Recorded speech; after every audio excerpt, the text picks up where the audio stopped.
So I was playing with a football team, or sorry, I was playing with a soccer team, and they're all Italians, and so and they're not sophisticated Italians. We're not talking about the center of Milano. We're not talking about Romans. We're talking about out in the country.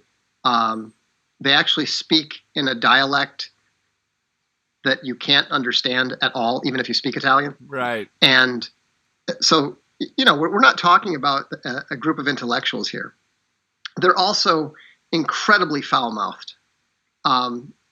Every third word, when I first learned Italian, I had to learn to not try to speak it in public, because a lot of the words that I thought okay were not okay. Yeah. And so anyhow, this is just the background. So we're playing, and one of the guys takes a shot from pretty far out, maybe from 30, 35 meters out. And he had a pass to another teammate. And this is in a scrimmage in practice.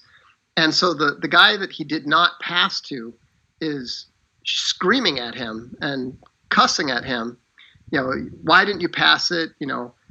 Don't be such an egotist. Don't be so narcissistic. Blah blah blah blah blah.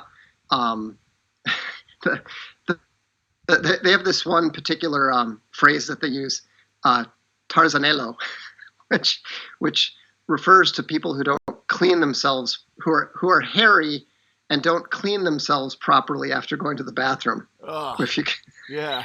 So he's calling him all this stuff, and then the one guy who had taken the shot turns to him and says, "Eppure si muove," which means, "and yet it moves." Right. Which is hilarious, because that was a direct quote from the story about Galileo's response to the Pope when he was supposedly told not to publish about the Earth moving and stuff.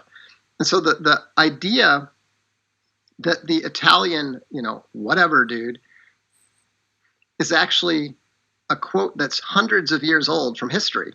Yeah. It was so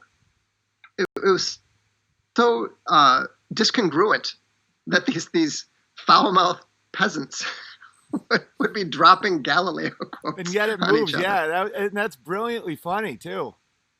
Was Galileo gamma, you think? That sounds a little passive aggressive. No, he was just basically being stubborn. They were saying, you have to recant. You can't say this. Now, obviously, there's more to it. He wasn't the atheist martyr that people pretended. He was just basically kind of a dick. Yeah. But the Pope literally funded his work.